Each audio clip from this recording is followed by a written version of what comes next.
Oh, howdy all, grab yourself a drink. It is time for some PathOfExile 2 discussion. Today, we're back in teaser season, and today there have been a lot of really small, scattered things all across the internet. Grungy Games revealed some information at a game show in Los Angeles, so there's some information from that here, including the screenshot that you see at the moment of Deadly Evolution, one of the options that'll be on the new Atlas passive tree. On top of that, there was a major interview that took place, Jonathan Rogers chatting with Darth Microtransaction and Gazzy TV over on Darth's Twitch channel. It's worth having a look at the entirety of that if you've got a long period of time. And actually the reason I haven't made a super long video today is because I think it's worthwhile going and checking that out if you want a long video. I want to kind of summarize a few of the things that are scattered around. So I'd already recorded this video, and then someone sent me an excited ping saying that they just noticed the PathOfExile2.com website had changed. There's a lot to have a look through there, but it is just going to be things that you saw if you paid attention to the live stream announcement a few days ago. Firstly, let's start with Deadly Evolution itself. Rare and unique monsters in your maps have 1 to 2 additional modifiers. If monster modifiers work anything like PathOfExile 1 in PathOfExile 2, then this is you telling the game, show me no mercy. Throw everything you've got at me. This is going to be on the Atlas passive tree. It's going to make the game a lot harder, but it's also going to make those monsters considerably more rewarding as well. Allocating this is a really big decision. It's something you're going to need to path to on the main Atlas tree, so it's not going to be trivial to pick up, and it's something that's going to make every map that you do harder, but it's also going to make them considerably more rewarding. Fun fact, something like this was very briefly available in PathOfExile 1, but ended up being removed because it was adding too much chaos to maps. It's also making monsters really hard to kill. There's been some changes to monster modifiers since then, but essentially you can think of this as 1/2 to 1 Horned Scarab of Nemesis on every single map that you run, as well as the Titanic Scarab that adds additional monster modifiers to unique monsters as well. So this is going to be really juicy, really powerful, and quite simply, really dangerous. The second thing I wanted to specify is one of these little things that's available from ROG. This is a special base, something that doesn't exist in PathOfExile 1. This is a Sacrificial Mantle. The actual mods that are on this are neither here nor there, but plus 1% to all maximum elemental resistances as an implicit is really good on body armor, especially because in PathOfExile 2, we're not going to be removing implicits so much from items. PathOfExile 1, implicits can be a bit neither here nor there. We've got access to the Eater of Worlds and Searing Exarch systems that remove these mods from items and replace them with things that are generally better. We also have Val implicits, which remove the mods and then replace them with something better. But we don't know that there's going to be anything related to the Searing Exarch and Eater of Worlds in PathOfExile 2. And additionally, Val orbs are not going to overwrite existing implicits. They're simply going to add new ones on. So these implicits are a bit more meaningful than they'd be in POE1, and I'd just say that this implicit would be one I'd happily use in POE1 as well, as long as the other base defenses are good. Also, you might notice that this, what appears to be a ROG craft, is only costing 1 order artifact, and the player has more than 1,000 of them. I wonder if there's something we can take from that about how rare these particular artifacts are. But a couple of unique items as well, and I wanted to point out Courture of Crimson here. Chest armor that has a serious drawback, 25% reduced maximum life, but has the text Life Leech can overflow maximum life. Now the way that I'm reading this is that this is basically Slayer Leech being introduced into PathOfExile 2 via a very different opportunity cost, and a pretty considerable one because this is a chest piece that has a defensive drawback on it, so you're investing a lot in order to pick this up. Is it worth it? Time will tell. Next, we have the thing I'm probably most excited by in terms of these small teasers, and this is Extreme Archaeology. One of my favorite keystones on the Atlas passive tree in patch 3.25 of PathOfExile 1, and one that is going to be available to take in PathOfExile 2 as well. This is going to be something that you'll get out of Expedition content, and you'll need to defeat the boss of Expedition at least once in order to have these points to allocate. Of course, allocating this taking up 2 of your expedition points is going to mean that you're not going to be able to allocate other things instead. You'll need to make up your own mind as to whether it's worth taking this early or whether you want to sit on it until later. But ultimately, this is one of my favorite notables on the PathOfExile 1 Atlas passive tree, and I'm very glad to see it coming back in PathOfExile 2 in a slightly different but mostly recognizable form. The next thing that we've got is the Frost Wall. Now, I'm not really highlighting this because of any of the stats of this gem, although there's something that you can take from this if you're interested. I'm highlighting this for a couple of other reasons. The first one is that we finally have a little bit of an answer as to when you might get level 14 gems. And that comes from the fact that this requires character level of 58. Now, this likely means that level 13 gems come online a little bit lower than 58, let's say maybe 52, 53, 54. So where in PathOfExile 1, the last of the skill gems come online about the time that you're level 40, in PathOfExile 2, it'll be a little bit later in progression, and hopefully you'll be able to get all of the gems needed to complete your build before you hit level 55. At least that's my speculation. I could be misreading that. I could be seeing connections where there's not meant to be connections, but that's what I'm expecting this means. Additionally, 20% quality on this. We were told in the Darth microtransaction interview that quality is going to be a very much endgame stat in PathOfExile 2. I believe that it's probably giving you this 10% CDR stat here, which is not super strong, but in a lot of other cases, it may be really good.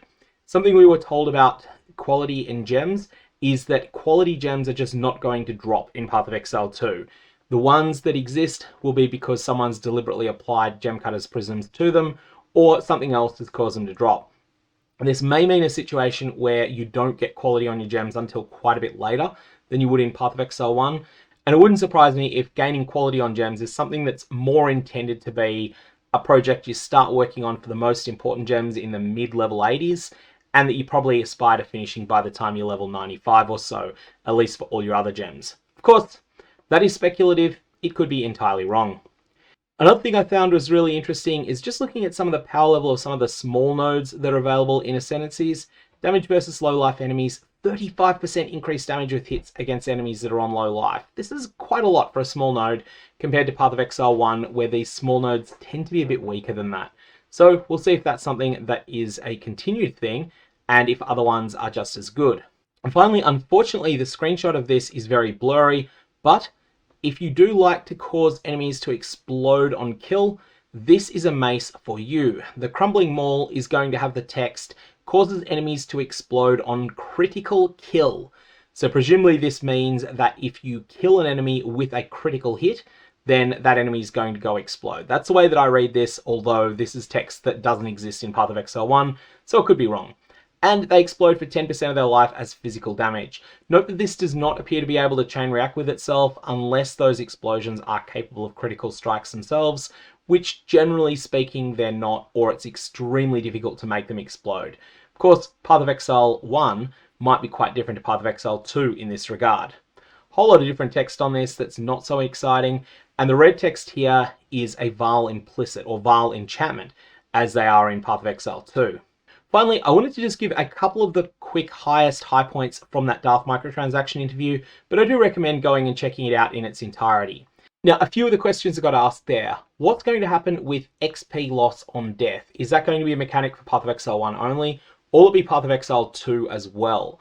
Now, Grinding Games stated that they definitely want it to exist at high levels in order to make the racing scene more interesting, and in order to discourage some of the really reckless play that would otherwise dominate in racing. And at the moment, they have it implemented from the end of the campaign onwards. So once you're in endgame, there's XP loss on death, similar to PathOfExile 1, but they're not absolutely set on having it for earlier in that endgame. But probably from level 90 onwards, they do want to keep it in order to keep the race to 100 from being as degenerate as it would be if that mechanic didn't exist. Secondly, there was a whole lot of really interesting discussion of some of the things they're doing around gear. One of the things that I think was really fascinating was hearing Jonathan talking about the way that loot is going to scale in a party play. In party play environments, there's some items that the game expects every player cares about. For example, rings and amulets. Every player is expected to probably be caring about rings and amulets that drop, and likewise for currency orbs, because they're things that you're going to want yourself in order to progress your own character. But the game also recognizes that it's kind of unlikely that if there's 3 people playing in a party, that all of them want dexterity and intelligence hybrid chess pieces. So in those cases where it's less likely that the party members are going to want the same item, what they're going to do is not scale up the drops for party size anywhere near as much. So you might only see 20% extra chest armor per additional player that's playing in your party. You might only see 10% additional weapons for each additional player that's playing, and that's because there's an expectation that chances are a lot of your desires will overlap there.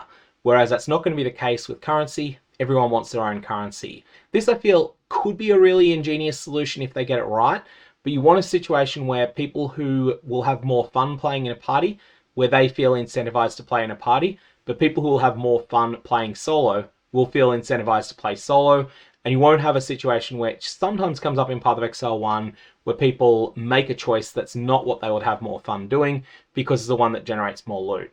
Now you might be thinking, why would people care about rare items on the ground? You know, in terms of things like the weapons that drop, the armors that drop, the amulets that drop and the like. There's a really interesting system that they're implementing here where there's something like 10 different tiers of loot that can drop. And this is affected by all sorts of Magic Find stats, not just Magic Find as a player stat, which is going to play less of a role, but also Magic Find as a monster stat. If you kill, for instance, Zesh, the Breachlord boss, at a very high difficulty, then Zesh will have more rarity than if you kill a normal map boss. If you kill a normal map boss, that map boss is going to have more rarity than a standard rare monster from the same map. And that rare monster is going to have more rarity than a magic monster from that zone as well. So they're trying to make a situation where there's big gulfs in rarity between different monsters that are more difficult to kill. And additionally, when you kill something that's more of a capstone boss, then your items will have an extreme amount of rarity on them. There are these 10 different loot tables that have been implemented, whereby the closer you get to the top tier of these tables, the better your rares will roll. And there's several different levers that they're using there. In part, they're going to cull away low minimum level bases, so that the bases that drop are only going to be ones that are considered likely to be special. Secondly, there's going to be a bias towards rarer currency orbs.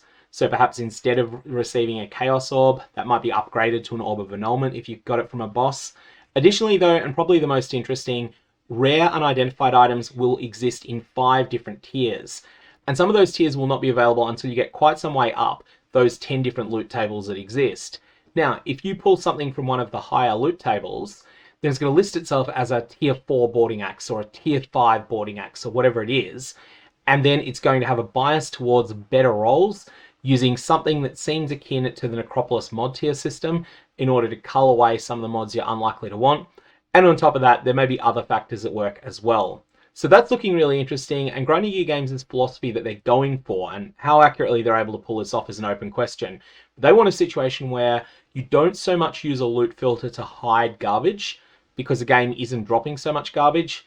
Instead, you use a loot filter to sing when you get one of these really high tier items that drops, or when you get one of the high tier currency orbs, something that then goes, hey, look at me, look at me, look at me. Everyone, pay attention.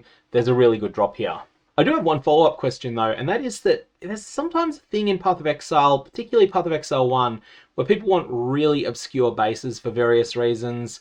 For instance, in patch 3.24, everyone was using one of the lowest tier swords on one of the most popular builds of that league, which is a Cast on Critical Strike, Detonate Dead of Chain Reaction Inquisitor builds. Those builds wanted to use a really low dex requirement, really high attack speed sword, and the best one of them was something like a minimum level 17 sword. So I wonder if that's going to be a factor this time, whether you're still going to be able to deterministically chase those bases with good mods on them if you have an obscure use case for them. Another thing that I thought of is that you might want to use chance orbs in order to make a particular base that's unusual, like for instance a Shaper influenced Asenath's Gentle Touch, which is something that has some very corner case uses in PathOfExile 1, and it would be interesting to see if that's still possible. Additionally, another follow-up question that hasn't been answered from Darth Microtransactions interview is, will this situation of upgrading currencies, will this end up causing players that are really solidly at the deepest end of the endgame to run out of some of the lowest tier currencies? Things like Transmutation Orbs, Exalted Orbs, which are going to be much more common in PathOfExile 2. Will these end up being something you're starved of because they keep getting upgraded to more special things like Divine Orbs? And is that going to be a problem, or is that going to be something that players can then find ways of dealing with? Another question that was asked that was a big one was, what's happening with the Druid and the Huntress? These classes were ones Grinding Gear Games hoped to have in early access on day one, but they simply weren't ready. They didn't want to delay the whole project for them, so they'll come when they're ready. They're not going to be rushed out. They'll come out when they're ready, but GGG do think they're fairly close. Another thing that I thought was really interesting is some of the things that they've set up in the endgame mapping system.